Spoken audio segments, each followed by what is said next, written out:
क्या क्या? इसका मतलब समझा मुन्ना? क्या बॉस? चोरी हो चुका है।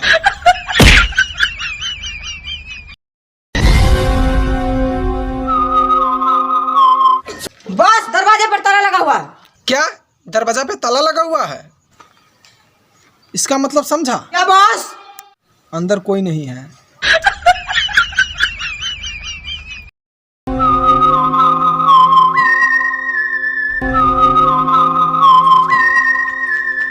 बॉस स्कूल बंद है। इसका मतलब समझा मुन्ना? क्या बॉस? आज संडे है।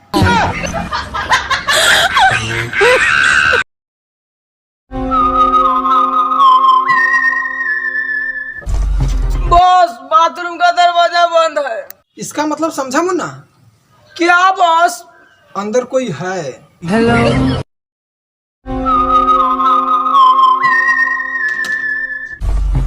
बॉस दरवाजा बंद है।